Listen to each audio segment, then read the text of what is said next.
여러분 일기 쓰세요? 일기 쓰십니까? 일기는 자기가 자기의 기록을 남기는 겁니다. 그러니까 나는 이렇게 살았다, 나는 이렇게 생각했다, 나는 이렇게 했다, 뭐 이런 것들을 써나가고 자신의 내면 세계 속에 일어나는 여러 가지 일들을 적기도 하고, 혹은 또 내 바깥에서 이루어지는 상황들을 적기도 합니다. 우리 가정 안에서 일어나는 일, 또 내가 몸담고 있는 여러 공동체 속에서 이루어지는 일들을 또 쓰기도 하고, 또 그런 여러 일들에 대한 내 생각과 반응을 적기도 하고, 그 속에서 기쁨, 또 슬픔, 고통과 또 여러 가지 감사, 뭐 이런 것들을 이렇게 다 적어 나갑니다. 여러분 일기를 쓰면 자기 마음이 정리되는 유익이 있고, 그리고 평안해지고 생각을 하게 되고, 그리고 무엇을 어떻게 해야 될 것인가에 대해서 사람이 좀 진지해질 수 있고 여러 가지 유익이 있다고 생각이 듭니다. 특별히 그저 사생활을 적어 나가는 일기보다는 성도들에게 있어서는 경건의 일기를 써보시는 게 참 좋겠다는 생각이 듭니다. 하나님의 말씀을 읽으시고요, 그리고 그 말씀 중에 은혜 받은 것을 묵상해서 적어 나가시고, 또 그 말씀을 현재 내 생활의 어려운 부분, 또 감사한 부분, 여러 부분들에다가 적용을 시켜서, 그래서 그 말씀이 삶 속에 생활화될 수 있도록 그런 것들을 써내려가는 게 참 중요하다 하는 생각이 듭니다. 아주 오래전에 우리 교회 다니시다가 멀리로 이사 가신 한 집사님께서 노트를 한 권 주고 가셨습니다. 그런데 처음에는 그 노트가 새 노트인 줄 알았습니다. 저보고 그 노트를 쓰라 이렇게 하면서 주신 건 줄 알았더니, 포장을 뜯고 나중에 보니까 그게 새 노트가 아니고 글자가 빽빽하게 기록되어 있는 노트였습니다. 보니까 그분의 일기였습니다. 그런데 뭐 사생활을 적은 일기라기보다는 그분이 하나님의 말씀을 많이 읽으시고 그 말씀에서 받은 은혜들, 또 삶에 적용하기 위해서 애쓰는 그런 모습들이 다 담겨 있는 그런 특별한 일기를 저한테 주고 가셨어요. 어찌 보면은 그분에게 소중한 노트일 텐데 이걸 왜 저한테 주고 가셨나, 그런 여러 가지 생각을 하기도 하고, 또 이렇게 읽어보면서 여러 가지 감동을 받기도 했던 적이 있습니다. 여러분, 하여튼 일기를 쓰는 것은 일반인들에게나 우리들에게나 너무너무 중요하고, 특별히 경건의 일기, 내 영혼의 일기를 쓰는 것은 참 중요하다, 이런 생각을 해보게 됩니다. 제가 이런 얘기하면 집에 가시다가 문방구에 들리시는 분이 계실지도 모르겠어요. 공책부터 하나 사고 그래 공책 사다 갖다 놓고 공책 산 것도 잊어버리시고, 그런 것도 아마 있으실 것 같아요. 하여튼 그렇게 좀 사는 게 필요합니다. 또 우리 교회 교우님들 중에는 쓰는 걸 참 좋아하시는 분이 몇 분 계시다는 걸 알고 있습니다. 그래서 여러 가지 것들을 세밀하게 기록하시고 언제나 펜과 수첩을 휴대해 가지고 다니면서 다 쓰시는 분이 계신 것 같고요. 설교도 또 다 쓰시는 분이 있어요. 그래서 농담도 쓰고, 농담도 잘 못하겠다 그런 생각도 들기도 해요. 꼼꼼하게 쓰시기도 하고. 근데 기록한다고 하는 거는 참 중요한 것입니다. 왜냐하면 기록을 해놓지 않으면 우리는 잊어버리지 않습니까? 그렇죠? 아무리 잘 기억을 하고 확실하게 아는 것 같아도 써놓지 않으면 나중에는 잘 생각이 나질 않아요. 그러니까 기록해 놓는 게 참 중요한 것 같습니다. 저희 아버님께서 이제 약해지시기 전에, 몇 년 전에 당신께서 살아오신 내용을 노트 한 권에다가 다 써놓으셨더라고요. 참 그게 아주 특별하게 생각됩니다. 이제 일기는 아니지만 태어나서 오늘 내가 90 몇 세 될 때까지 지나간 세월 살아온 걸 내가 여기 정리한다 그러면서 쭉 써내려 오셨는데, 그게 글자가 좀 옛날 말도 있고 또 요즘 안 쓰는 용어도 있고 그래가지고 제가 그걸 갖다 좀 쉬운 말로 풀어 써서 우리 애들한테 읽게 해야 되겠다는 생각을 하고 있습니다. 아주 뜻밖이었습니다. 저희 아버님이 그걸 써서 남겨준 게. 그 속에 보면 평양의 장대현 교회 가서 무슨 부흥에 참석한 얘기도 있으시기도 하고, 하여튼 그런 얘기들도 많이 있어요. 여러분, 이렇게 일기를 쓰면서 자신의 삶을 기록해 나가는데, 그러다가 사람이 자신의 생애에 대해서 맨 마지막에 쓰는 게 뭐겠습니까? 맨 마지막에 최후로 써서 남기는 걸 뭐라고 하겠습니까? 여러분, 아마도 그것은 유언장이라고 할 것 같아요. 유언장. 그래서 백지 꺼내놓고 유언 이렇게 해가지고 자신의 마지막 이야기를 쓰는 거 아니겠습니까? 장차 언젠가 우리도 하나님 앞에 가게 될 텐데, 나는 무엇이라고 유언을 남기고 가면 좋을 것인지에 대해서 여러분들은 생각을 해보신 적이 있으신지 잘 모르겠습니다. 수녀로서 유명한 시인이신 이혜인 선생님께서 지금 암 투병 중이시거든요. 근데 그분도 이제 암을 앓고 있으니까 당신의 수명이 그렇게 오래지 않다는 것을 아는 거 아닙니까? 그래, 그분이 이런 글을 하나 썼습니다. 그 글의 제목이 미리 쓰는 유서 이렇게 돼 있어요. 미리 쓰는 유서. 소나무 가득한 솔숲에 솔방울 묻듯이 나를 묻어주세요. 묘비엔 관례대로 언제 태어나고 언제 수녀되고 언제 죽었는가 단 세 마디로 요약이 될 삶이지만, 민들레의 영토에서 행복하게 살았다고 남은 이들의 마음속에 기억되길 바랍니다. 영정사진은 너무 엄숙하지 않은 걸로, 조금의 웃음이 깃든 걸로 놓아주세요. 시를 쓰지 않아도 되는 지금 나는 이제 진짜 시가 되었다고 믿고 싶어요. 갚을 길 없는 사랑의 빚은 그대로 두고 감을 용서하셔요. 생각보다 빨리 나를 잊어도 좋아요. 부탁 따로 안 해도 그리 되겠지요. 수녀원의 종소리, 하늘과 구름과 바다와 새, 눈부신 햇빛이 조금은 그리울 것 같군요. 그동안 받은 사랑 진정 고마웠습니다. 이렇게 그분이 이제 미리 쓰는 유서라는 제목으로 글을 남겼어요. 아주 잔잔하고 자신의 삶을 아무 욕심 없이 정리하는 그런 모습을 볼 수 있죠.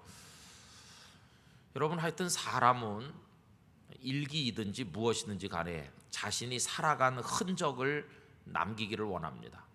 옛날에 고대 권력가들, 아주 힘 있는 권력가들은 주로 무엇으로 자신의 존재를 남기기를 원했느냐 하면, 엄청난 건축물을 남김으로써 자신이 이 세상에 존재했었다고 하는 것을 사람들에게 알리기를 원했습니다. 그 대표적인 것이 저 이집트에 있는 피라밋 같은 거대한 무덤이죠. 그러니까 이집트의 그 파라오들은 자신이 왕이 되면 그날부터 무덤 공사를 시작합니다. 왕이 되면 막 20년, 30년 사람들을 동원해 가지고 죽으면 자기 몸뚱아리 하나 들어갈 그 거창한 무덤을 건설하는 거죠. 그래서 수백만 개의 집채만한 돌을 동원해 가지고 막 하늘에라도 닿겠다는 뜻이 쌓아 올렸습니다. 나중에 사람들은 저 피라밋은 어느 왕의 피라밋이다 이렇게 말하면서 그 사람의 이름을 떠올리는 거 아니겠습니까? 그런 식으로 자신의 흔적을 남기기를 원했던 것을 알 수 있습니다. 그럼 여러분, 본인에게 그런 의사가 없다고 할 때, 나는 내가 이 세상에 살았다고 하는 거를 뭐 남들이 굳이 기억하길 원하지 않는다, 그래서 나는 일기도 쓰지도 않고 또 일기를 써도 매년 단위로 불태워서 없앤다, 뭐 그런 사람도 있을 수도 있겠습니다. 자신이 살아온 흔적을 남기는 걸 싫어할 수도 있을 거 아니겠습니까? 그러나 내가 기록하지 않거나 내가 기록한 것을 남기고 싶어 하지 않는다고 할지라도, 그래서 아무 흔적도 안 남기고 싶어 한다고 할지라도, 우리는 다른 사람에 의해서 기록되기도 합니다. 그러니까 내가 기록하지 않아도 남이 나를 향해서 기록하는 거죠. 나를 두고 기록을 해요. 가끔씩 인터넷 같은 데 들어가 가지고 무슨 네이버나 다음이나 이런 데다가 김문성 이렇게 치잖아요. 제 이름을 치면 뭐가 쫘르르 나옵니다. 그래가지고 보면은 어떤 분이 누군지 잘 모르겠는데, 제가 우리 교회에서 하는 설교를 자기 블로그에다가 계속 올리는 사람이 있어요. 그래가지고 뭐 김은성 목사가 언제 이렇게 설교했다 이렇게 갖고 올리는 겁니다. 그래가지고 또 그 사람이 어떤 사람이 또 그 글을 읽고 또 그걸 퍼가지고 또 딴 데로 또 날러요. 그러면 이제 막 여러 군데로 퍼져 나갑니다. 그러니까 세상은요 말도 함부로 못해요. 여기서 말한 게 지구 반대편에서도 알 수도 있거든요. 참 무서운 세상입니다. 무서운 세상. 그리고 뭐 김은성 목사가 뭐 무슨 뭐 뭘 했다느니 뭐 그런 얘기가 쭉 나옵니다. 그러니까 그건 제가 쓴 거 아니잖아요. 제가 기록한 게 아닌데도 남에 의해서 기록되는 겁니다. 요즘에 지금 우리나라를 시끄럽게 만드는 문제가 노무현 전 대통령의 방북 기록에 관한 것인데 이슈가 두 개죠. 그 노무현 전 대통령이 그 NLL이라고 말하는 그 바다 경계를 북한이 원하는 대로 해주겠다고 포기한 거냐, 아니면 지키겠다고 한 거냐, 그걸 두고 이제 여야 사이에 말이 많습니다. NLL을 위해서 우리 병사들이 목숨을 버렸는데 대통령은 가서 그걸 포기한다고 말하면 되느냐 이렇게 말하는 분도 있고, 그건 포기한 게 아니다 또 이렇게 말하는 분도 있고, 좀 시끄럽잖아요, 그죠? 또 하나의 이슈가 뭡니까? 전직 대통령의 통치 내용을 기록한 그 국가 기록이 어떻게 합법적인 과정을 거치지 않고 일반 대중에게 그게 흘러나올 수 있냐, 그 절차의 문제를 두고 또 시끄럽게 지금 대립하고 있습니다. 빼돌렸다는 둥, 어떻게 그게 공개됐느냐는 둥, 막 복잡합니다. 여러분, 어쨌든 분명한 거 한 가지 뭐냐 하면 전직 대통령의 통치 과정에서 내렸던 모든 결정과 대통령의 말 한마디 한마디가 다 기록된다는 겁니다. 김정일하고 노 대통령하고 만나가지고 여러 얘기를 했는데 그게 다 기록되는 겁니다. 본인이 기록한 건 아니죠. 노 대통령이 기록한 건 아닌데 남에 의하여 내 말과 내 생각과 내 모든 행동이 기록되는 겁니다. 우리는 이걸 잊어버리고 살 때가 많이 있어요. 그래서 여러분, 저나 여러분들이나 다 기록되고 있는 중입니다. 아니 뭐 대통령이나 기록되지, 나 같은 보통 사람이 말하고 생각하고 행동하는 걸 누가 기록하겠어, 이렇게 우리 생각하지만 여러분, 전직 대통령의 기록은 그 수행원들과 비서들이나 그 직무를 맡은 사람들이 기록하지만 우리는 진짜 무서운 분이 기록합니다. 우리의 모든 걸 기록하시는 분이 누구이실까요? 하나님 아버지십니다. 하나님께서. 그래서 지금 우리 삶은 기록되고 있는 중입니다. 앞으로 기록하실 것이 아니라 이미 다 기록해 놓고 계신 거예요. 그런데 그 중에 지워버리고 싶은 대목이 얼마나 많을까요? 내가 쓴 일기라면 이 창피한 기록을 유치해가지고 남겨놓을 수 없다. 그래가지고 불 피워가지고 다 태워버릴 수도 있지만, 내가 쓴 건 내가 지울 수 있고 내가 불태워 없앨 수도 있지만, 하나님께서 저와 여러분의 삶을 기록한 것은 불태워서 없앨 수도 없고, 하나님 좀 봐줘서 좀 지워주실래요? 이렇게 할 수도 없잖아요, 그죠?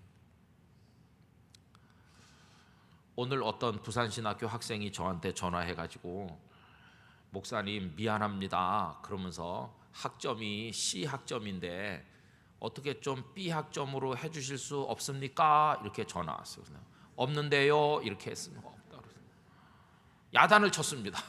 공부를 열심히 안 하고 무슨 학점을 고쳐달라고 그러냐 그랬더니 그 C 때문에 장학금 받는데 지장이 있대요. 그 C 때문에 한 맺힌 C가 되는 거죠. 그게 저를 향한 원한의 C가 될까 봐 참 걱정스럽습니다. 그래도 제가 전화 한 통 한다고 내가 그럼 B로 해줄게, 이렇게 하면 시험은 뭐하러 보냐, 그 시험은 리포트는 뭐하러 내고, 그렇게 해줄 수는 없다 이렇게 했어요. 여러분, 전화해가지고 말만 잘하면 인생이 C 인생이라도 B 인생으로 높여주기, 하나님 앞에 가서 뭐 이렇게 싹싹 빌고 그러면은 하나님이 F학점 받은 인생이라도 야 네가 와서 빌고 그러니까 내가 A 플러스 인생을 산 걸로 해줄게 이렇게 막 고쳐주시고 그러면은 얼마나 좋겠어요. 그런데 그게 안 되는 것이에요. 그래서 참 어떤 때는요 마음이 답답해요. 그죠? 지우고 싶은 내용이 너무너무 많잖아요. 말도 그냥 뭐 막 할 때도 많고 화나서 말할 때는 도대체 이 말을 내가 한 게 맞나 그렇게 생각될 정도로 막 말한 것도 많지 않습니까? 여러분 안 그렇습니까? 언제나 선난 선녀같이만 말씀하셨어요. 그리고 더러운 욕심, 성경에 나온 그대로입니다. 이생의 자랑, 육신의 정욕, 안목의 정욕 이런 거 다 사람들 마음속에 있어요. 그게 겉으로 표출되지 않아도 하나님께서는 다 알고 계신 것이. 하나님의 기록은 국가 기록보다 더 무섭습니다. 국가 기록은 대통령이 마음으로 생각만 한 거는 기록이 안 됩니다. 겉으로 말로 표현됐거나 행동으로 나타나서 결재를 해가지고 정책으로 집행이 됐거나 해야 기록하지, 대통령이 생각만 한 건 기록의 대상이 아니죠. 그러나 우리 아버지 하나님의 기록은 우리 생각까지도 다 꿰뚫어 보고 기록하신, 무섭죠, 그죠? 그래서 우리의 인생이 기록된다고 하는 것에 대해서 참 심각하게 생각을 해야 됩니다. 오늘 여기 말씀에 보면요, 아몬이라는 왕이 등장해요. 근데 이 사람에 대한 기록이 이제 오늘 본문에 나오는 건데, 여러분 25절로 먼저 가보세요. 25절에 가면 아몬이 행한 바 남은 사적은 유다 왕 역대지략에, 그다음에 뭐라고 그랬습니까? 기록되지 아니하였느냐. 그러니까 아몬이라는 왕이 어떻게 행동했고 어떻게 나라를 다스렸는지 자세히 알고 싶은 사람은 유다 왕 역대지략을 찾아봐라, 이런 얘기입니다. 다 기록돼 있다. 다 기록돼 있어요. 그러면서 오늘 본문은 이 아몬이라는 사람에 대해서 몇 가지로 짧게 그 인생을 기록하고 있습니다. 우선 오늘 본문 19절에 보면 그의 출생을 기록하고 있죠. 그죠? 왕이 될 때 나이가 22세였다. 그 앞에 보면 어머니에 대한 얘기가 나옵니다. 그의 어머니의 이름은 무슬레메시요 옅바 하루스의 딸이었다. 그 밑에서 태어났다는 겁니다.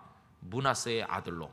그러니까 아버지는 므낫세고 어머니는 누군데 그 사이에서 태어났고, 그 외갓집, 그 어머니의 집은 어떤 사람이고 외할아버지는 이름이 뭐다, 이런 게 나오는 거죠. 마치 어떤 사람을 소개할 때 뭐 몇 년도에 태어난 누군데 아버지는 누구고 어머니는 누구고 무슨 씨로, 그래서 뭐 연안 김씨, 경주 김씨, 뭐 김해 김씨 몇 대손, 뭐 누구 몇 대손으로, 이런 거나 비슷하게 지금 나와 있어요. 그죠? 그래서 22살에 왕이 돼서 2년 동안 다스렸다, 이렇게 나오고, 그 다음부터는 이제 그의 인생에 대한 성경의 기록인데, 아몬이라는 사람 어떻게 살았냐. 그의 아버지 므낫세의 행함같이 여호와 보시기에 악을 행하되 그의 아버지가 행한 모든 길로 행하여 그의 아버지가 섬기던 우상을 섬겨 그것들에게 경배하고 그의 조상들의 하나님 여호와를 버리고 그 길로 행하지 아니하더니 그의 신복들이 그에게 반역하여 왕을 궁중에서 죽임에. 거기까지가 성경이 기록한 아몬의 삶인 것이. 아몬은 어떤 왕이었습니까? 이렇게 물으면 자, 성경을 봐라. 열왕기하 그 말씀을 봐라. 거기 보면 아몬은 악한 왕이었다고 돼 있지 않느냐. 그 아버지 므낫세가 한 짓을 똑같이 따라서 한 사람이고 우상 숭배를 했고, 결국 그러다가 신복들이 반란을 일으켜 신하들에게 죽임을 당한 불쌍한 왕이었다, 이렇게 지금 나와 있는 거예요. 그리고 그 외에 그가 행한 나머지 모든 일들을 더 자세히 알고 싶으면 유다 왕 역대 지략을 가서 펴봐라. 다 기록되어 있다, 이제 그런 거죠. 그래서 오늘 이 아몬이라고 하는, 우리가 별로 애정을 느낄 수 없는 인물이죠. 여러분 성경을 읽다 보면은 우리가 애정을 느끼고 존경하게 되고 좋아하게 되는 인물이 있어요. 예를 들면 다윗 같은 인물은 참 우리가 좋아하는 인물입니다. 다윗. 나중에 천국에 가면 정말 만나서 꼭 물어볼 말도 많아요. 요셉도 우리가 좋아하는 인물이고, 그런 인물들이 있잖아요. 정의 가는 사도 바울도 얼마나 귀하신 분이십니까?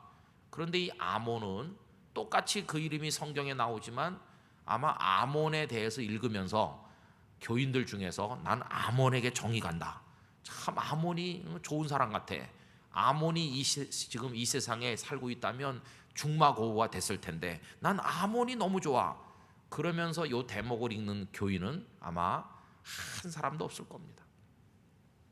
아무에게도 감동도 주지도 못하고 아무도 그를 주목하지도 않아요. 그런 왕이 있었나 잘 알지도 못해요. 성경을 깊이 자세히 읽는 사람이나 그래 남왕국에 아몬이라는 왕이 있었지 아마 이렇게 기억하지, 이 사람은 남에게 기억도 잘 되지도 않아요. 그러나 다윗 그러면 예수 믿는 사람은 다 아는 사람이죠. 다윗, 다윗 이렇게. 아몬은 존재감도 없고 그 삶도 남에게 무슨 감동을 주는 것도 없고 그저 몇 절 남아 있는데 아주 못된 사람이었다, 이렇게 끝나는 것이. 저는 이 말씀을 읽으면서 우리는 어떨까를 생각을 해보게 됐습니다. 여러분, 우리도 길든지 짧든지 우리의 인생을 이제 살다가 마무리를 하게 될 텐데, 나중에 내가 세상을 떠나고 났을 때 사람들이 나를 참 좋은 사람이었어, 보고 싶어, 살아있다면 오늘 밥 한 그릇 먹고 싶은 사람이야, 살아있을 때 내가 조금 더 그분과 친하게 지냈으면 좋았을 걸, 이렇게 좋은 사람으로 기억될 것인가? 또 그분 덕택에 내가 사업을 이룰 수가 있었고, 그분 덕택에 내가 아내를 만나 장가를 들었고, 그분 덕택에 내가 예수님을 믿게 됐고, 그분은 내 인생의 방향 전환을 가져와 준 내 삶의 아주 중요한 분이셨어, 내 인생의 스승이야, 이렇게 소중하게 기억되는 이들이 있는가 하면 어떤 사람은 그 반대겠죠. 그런 사람이 있었어, 난 알지도 못하는데, 이런 사람도 있을 것이고, 또 어떤 사람은 나 그놈 만나갖고 인생 망쳤어 이러면서 막 이를 갈면서 죽은 지 오래되는데도 저주를 퍼붓는 아마 그런 사람도 있겠죠. 한 사람이 이 땅을 살고 떠나는데 그가 떠난 이후에까지도 살아남아 있는 사람이 존경하는가 하면 저주하기도 하고, 그럼 우리는 어떤 인생을 어떻게 남기고 가야 될 것인가, 그런 숙제를 이 말씀을 통해서 아주 강하게 느낀다는 것입니다. 이 아몬은 하나님 앞에 악한 사람이고요, 또 다른 사람들에게 별 감동도 못 주니까 있으나마나한 존재처럼 그렇게 느껴지는 것 같아요. 여러분들의 존재가 어느 정도의 무게감이 있고, 그리고 주변 사람들에게 얼마나 소중하게 여겨지고, 무엇보다도 우리에게 큰 기대를 가지고 계신 하나님의 눈앞에서 얼마나 사랑스러운 존재로 살고 있는지 우리 각자가 좀 생각을 해볼 필요가 있겠다고 느끼는 것입니다.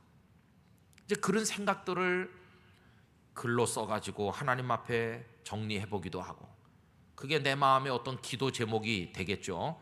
그걸 가지고 하나님 앞에 나와서 하나님, 제 남은 삶을 하나님 앞에 아름답게 살기를 원합니다, 기도하면서 엎드려서 부르짖기도 하고 하나님의 은총이 내 인생에 임하기를 간절히 사모하기도 하는 것이. 뭐 이런 얘기는요, 그 사람이 뭐 돈을 얼마나 벌었느니 뭐 이런 거랑은 차원이 다른 얘기를 하는 것입니다. 그 삶 그 자체, 하나님의 사람으로서 하나님 앞에서 어떤 사람으로 존재하다 갔는가 하는 더 심층적이고 근원적인 문제를 우리가 이야기하는 거 아니겠습니까?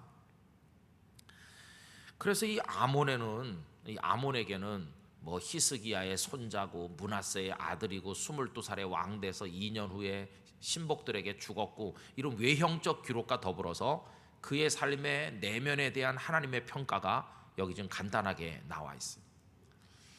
우리를 두고도 그런 평가가 많이 있겠죠. 여기 홍길동 집사님 그러면 그 홍길동 집사님은 뭐 저 경상북도 어디가 고향인데 그래서 거기서 자수성가 해가지고 누구와 결혼해서 또 사업은 뭘 했었고 돈도 제법 많이 벌었었고 아주 기술이 좋았던 사람이고 엔지니어로 성공한 사람이고 뭐 이렇게 외적인 설명이 있겠죠. 성품은 호탕했고 뭐 아주 사람 대접하기를 좋아했던 성격 좋은 사람이었다.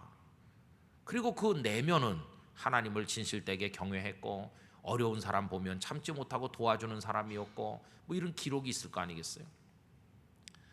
그 기록이 지금 이미 돌이킬 수 없이 끝난 것도 있고 그 다음에 계속 만들어지는 것도 있어요. 돌이킬 수 없이 끝난 건 뭐냐 하면 내가 어느 집안 몇째 아들로 태어났고 몇째 딸로 태어났고 우리 어머니는 누구고 우리 아버지는 누구고 나는 뭐 어디 농촌 출신이고 도시 출신인데 나는 부잣집 딸 가난한 집 아들 뭐 이런 건 이미 다 끝난 얘기예요. 그죠? 그러면 이제 우리 삶에 새롭게 달라질 수 있는 이야기는 미래밖에 없는 거죠. 미래를 하나님 앞에서 신앙의 관점에서 어떻게 살 것인지 그게 우리에게 남아있는 숙제인 것입니다.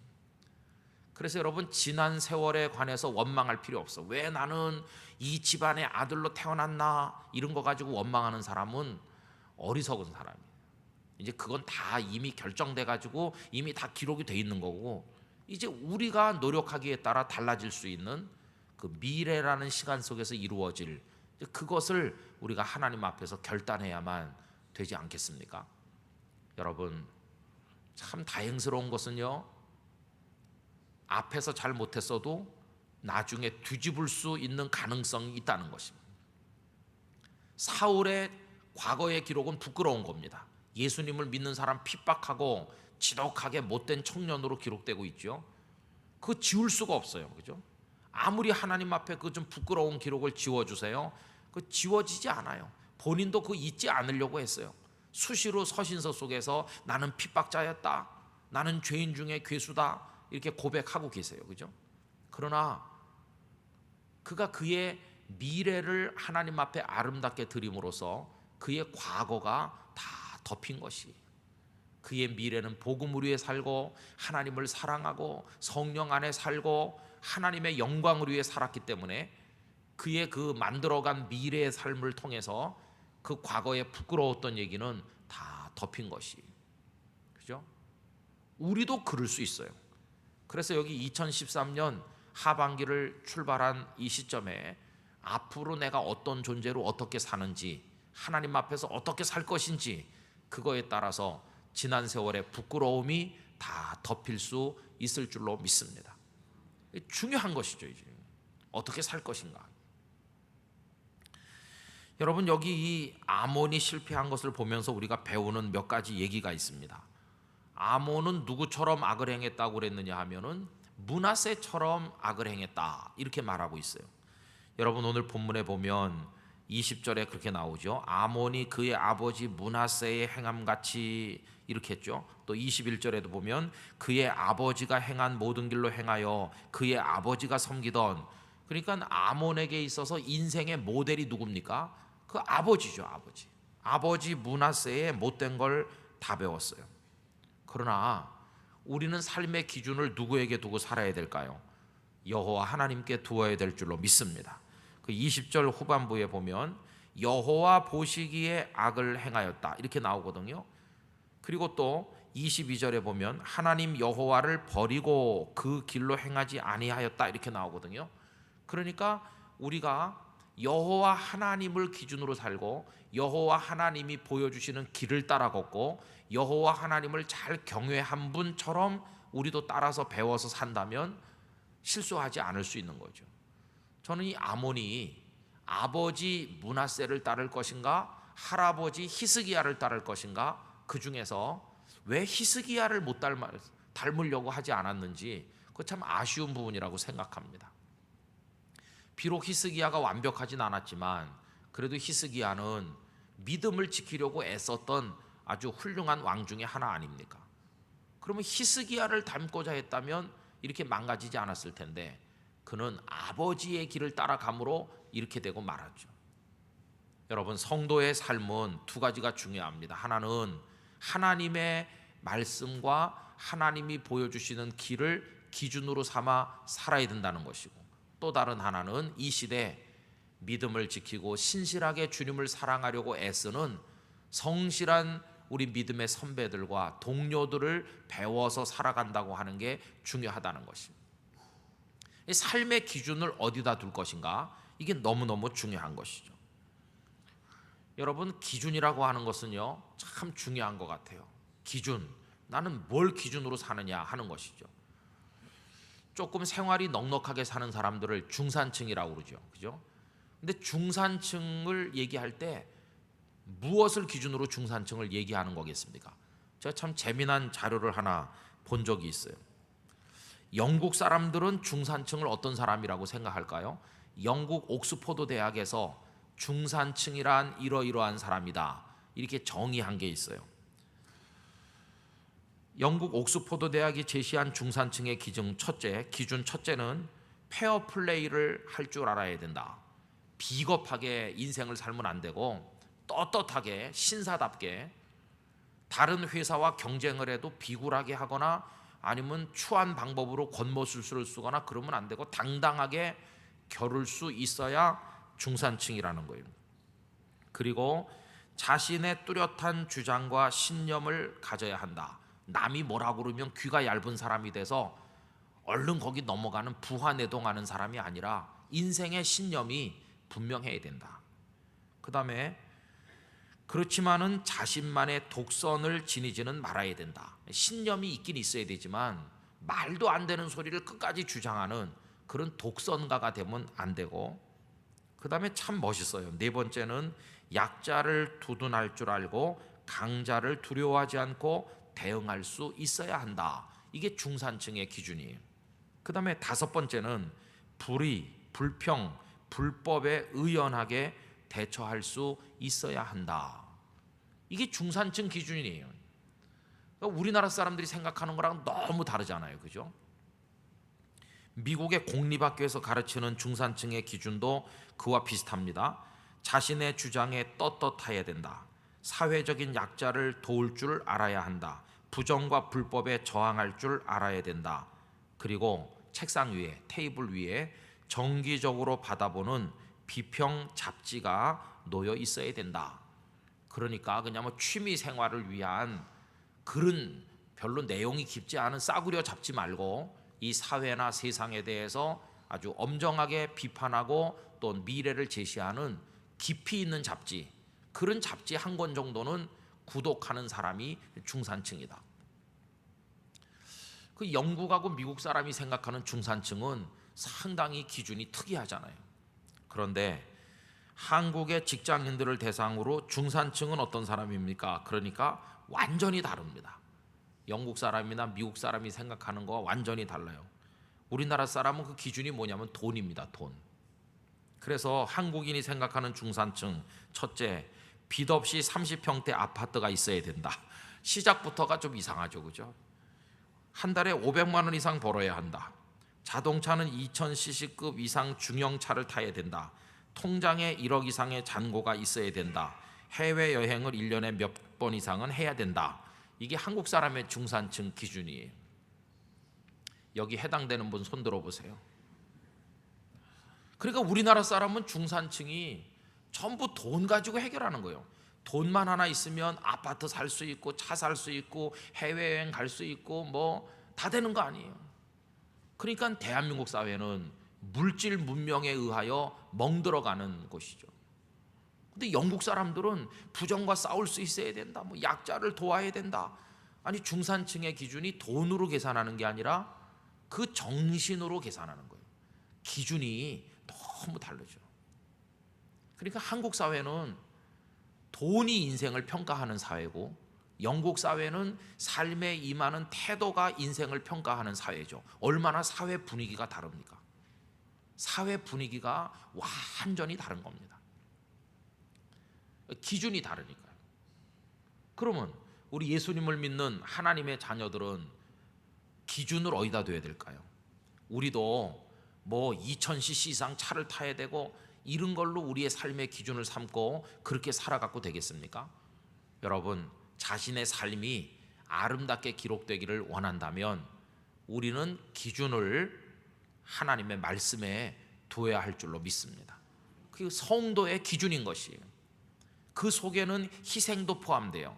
하나님의 말씀대로 살기 위해서 남들이 다 선택하는 것을 선택하지 않는 아픔과 또 포기도 있어야 되는 것이죠. 그래서 에콰도르에서 순교한 짐 엘리엇 이야기를 오늘 새벽기도 때도 말씀드렸는데, 이 짐 엘리엇이 남긴 명언 중에 하나가 이런 게 있습니다. 영원한 것을 위하여 영원하지 않은 것을 버리는 자는 결코 어리석은 자가 아니다. 남들은 다 영원하지 않은 걸 선택해요. 눈앞에 조금 있다가 없어질 즐거움, 잠깐 있으면 사라질 쾌락, 이런 걸 다 선택하는데, 그러나 그리스도인은 영원한 것을 얻기 위해서 그 영원하지 않은 것들을 포기하면, 세상 사람들은 저 녀석들은 바보다 이렇게 말하지만 결코 어리석은 바보가 아니라는 것이. 왜? 영원한 것을 선택하는 지혜가 있으니까요. 그래서 이 짐 엘리엇은 영원한 것을 선택하기 위해서 하나님을 택한 것이고, 하나님의 말씀을 택한 것이고, 세상적인 즐거움보다 경건한 하나님의 사람 되기를 간절히 사모했던 것이죠. 그 여동생 제인에게 보낸 편지 속에 보면 이런 거 있습니다. 동생이 여학교에 입학하게 된 것을 축하하면서 너는 입학하던 날부터 전도지를 가져가서 쫙 돌리라는 얘기가 나옵니다. 입학하던 날부터 전도지를 쫙 학교 안에 뿌려라. 그러면 무슨 일이 벌어질까요? 그러면 쟤는 완전히 예수님한테 미친 애구나, 이렇게 다른 학생들이 알고 뭐 술 먹으러 가자고 하든지 못된 유혹을 애초부터 안 한다는 겁니다. 쟤는 완전히 예수꾼이야, 이렇게 남들이 딱 인정해버리면 더 이상 유혹도 오지도 않는. 그래서 자신을 지킬 수 있고 믿음을 지킬 수 있다고 그런 충고를 하기도 했었습니다. 여러분, 우리 그리스도인들이 아름다운 삶을 남기기 위해서 선택하는 기준, 삶의 기준은, 영원한 기준은 하나님의 말씀인 줄로 믿습니다. 그렇게 살아야 나중에 하나님께서 우리의 삶을 기록해가지고 그걸 이렇게 뚜껑을 열었을 때 부끄럽지 않는 인생의 기록물이 나오는 거죠. 공개돼도 부끄럽지 않은. 대통령의, 전직 대통령의 기록을 둘러싸고 공개하면 안 된다, 공개해야 된다, 뭐 이런 말이 많잖아요. 그 속에는 다 뭐가 있겠습니까? 공개하자고 하는 쪽이나 공개하지 말자고 했던 쪽이나 지금 다 공개 이제 하게 된 건데, 뭔가 다 캥기는 게 있는 거죠. 캥기는 게 있어요. 부끄러운 구석이 있던지 떳떳하지 못한 뭐가 조금씩 다 있다 보니까 그런 거 아니겠습니까? 근데 나중에 하나님께서 김은성 목사 뚜껑 열어보자 이렇게 하면 뭐라고 하겠습니까? 빨리 열어보시죠 하나님, 이러고 하겠습니까? 아니면은 막 빨리 좀 덮어달라고 그러겠습니까? 이게 참 우리에게 문제인 것입니다. 그러나 우리가 열어달라고 말하지 않아도 열릴 때가 있고, 덮어달라고 해도 덮여지지 않을 때가 있는데, 그때가 언제일까요? 여러분, 요한계시록 20장 12절에 보면 이런 말씀이 나옵니다. 또 내가 보니 죽은 자들이 큰 자나 작은 자나 그 보좌 앞에 서 있는데 책들이 펴 있고 또 다른 책이 펴 있으니 곧 생명책이라. 그 다음에 보면 이런 말씀이 나옵니다. 죽은 자들이 자기 행위를 따라 책들에 기록된 대로 심판을 받으니, 이런 말씀이 나와 있어요. 그러니까 우리 삶이 다 기록되고 있는 것입니다. 기록되고. 우리 교회가 역사책을 하나 내기 위해서 자료는 이렇게 저렇게 모으고 했는데 여러 가지 이유 때문에 차일피일 지금 미루고 있는 중입니다만은 언젠가 우리 땅끝 교회 역사책이 하나 나오겠죠, 그죠? 예컨대 몇십 년 더 지나서 땅끝 교회 창립 100주년 기념으로 우리 후손들이 두툼한 교회 역사책을 하나 출판해 낸다고 한다면 거기 여러분들의 이름이 등장할 거 아니겠습니까? 그때 아무개 권사님이 있었는데 교회를 위해 기도하는 분이었고 복음을 위해 헌신해서 전도 많이 하신 분이었다, 이렇게 기록되면 얼마나 영광스럽겠어요. 그런데 어떤 교회 역사책을 보면 일제시대 때 몇 년에 그 교회 어떤 장로님이 있었는데 교회 교인들을 데리고 신사참배하러 가고 교회를 뭐 이상하게 팔아먹고, 그런 기록도 나오는 교회가 있어요. 얼마나 이게 수치스럽습니까? 그 아들, 손자, 증손자 다 아직도 살고 있는데 그거 열어보면 얼마나 이게 부끄럽겠습니까? 또 저도 여기 교회 목사로 오랫동안 있었으니까 나중에 1990년부터 김은성 목사라는 사람이 서울에서 왔는데 그 김 목사는 교회를 말아먹었다 이렇게 나오면 어떡하겠습니까? 여러분, 그러니까 참 두려운 것이, 저는 여러분들이 이 교회 역사 안에서 아름다운 분들로 남게 되시기를 바랍니다. 그러나 이 교회가 뭐 그렇게 본질이겠습니까? 우리가 이제 여러 뭐 교인으로서가 아니라 그 이전에 더 본질이 뭐겠습니까? 하나님의 자녀로서, 하나님의 자녀로서, 목사이기 이전에, 장로님, 권사님, 집사님이기 이전에 하나님 앞에서 생명의 기간을 부여받고 이 땅에 존재한 하나님의 사람으로서 어떤 존재로 기록되어 마지막에 하나님이 쫙 펼쳤을 때 거기 어떻게 나올 것인가, 이게 이제 숙제인 것이. 어떻게 하면 되는지는 제가 가르쳐 드리는 게 아니라 성경 말씀을 꼭 읽으시고 그리고 하나님 말씀 붙들고 기도하시기를 바랍니다. 돌아오는 주일날 주보의 그 속지에 성경 묵상 자료를 나눠드리잖아요, 그죠? 성경 묵상 자료 앞에 짤막한 글을 매주 하나씩 거기다 써드리고 있는데 거기 이런 글을 써드렸습니다. 제가 이미 다 썼거든요. 거기 보면 성경이 너로 죄에 가까이 하지 못하도록 하거나 아니면 죄가 너로 성경에 가까이 하지 못하도록 하거나 둘 중에 하나라고 그 유명한 철로 역정을 쓴 존 버년이 이야기했다는 것입니다. 성경이 너로 하여금 죄에 가까이 가지 않도록 해주든지 아니면은 죄가 너로 하여금 성경에 가까이 가지 못하도록 가로막든지, 이 존 버년의 이야기는 하나님의 말씀의 기준을 두고 살면 죄를 이길 수 있다는 얘기고, 반대로 하나님의 말씀을 내려놓고 죄와 짝이 되어 살면 하나님의 말씀 따위는 눈에 들어오지 않을 것이고 결국 멸망의 나락에 떨어지게 된다는 것입니다. 여러분, 우리 교회를 위해 충성도 해야 되고 뭐 잘해야 될 일 너무나 많습니다. 그러나 그런 얘기는 다 나중 얘기고 가장 근원적인 자리에서 얘기한다면 하나님이 보시는 앞에서 여러분들의 인생에 부끄럽지 않게 살아가셔야만 할 것입니다. 지금도 기록되고 있으니까. 그래서 여러분, 예배 시간에 출석을 안 부릅니다, 그죠? 예배 시간에 여기서 우리 목사님들이 나와가지고 어떤 집사님 그러면 네 왔는데요 뭐 이렇게 하고 5분 지각 이렇게 써놓고 그다음에 뭐 이런 거 안 하잖아요. 그렇지만 지금 저 하늘나라에서 하나님 비서 천사가 지금 출석 다 불렀습니다. 저 밑에 땅끝 교회 오늘 7월 3일 수요 예배 김우성 목사 출석, 그다음에 어떤 장로님 출석, 어떤 권사님 오늘도 또 결석, 이렇게 지금 저 위에 다 써놨을 거예요. 그리고 어떤 집사님 출석은 했으나 딴 생각하고 있음 이렇게 어떤 권사님 김 목사 왜 이렇게 설교를 오래 하나 이렇게 다 써놨어요. 여러분, 농담인 것 같지만 진담일 겁니다. 그래서 오늘 말씀의 제목처럼요, 어떻게 기록될 것인가, 이거 큰 숙제입니다. 저는 이거에 대해서 여러분들이 부담을 많이 느끼시길 바라요. 부담을 느껴야 긴장을 하고 그래야 기도를 하고 바르게 살아가기 위해서 힘쓸 거 아닙니까? 그럼 이게 우리 힘으로 되는 것이냐? 아니요. 하나님께서 다 아십니다. 우리가 제대로 못 사는 거 아시기 때문에 우리를 도우시는 누굴 보내주셨나요? 성령님을 보내주신 줄로 믿습니다. 그러니까 그 성령님의 도우심을 의지하면서 우리를 유혹에 빠지게 만드는 죄와 싸워 이기도록 우리에게 능력을 주시니 날마다 기도하고 하나님의 권세를 힘입어 우리의 영적 싸움의 승리자가 돼야만 한다는 것이에요.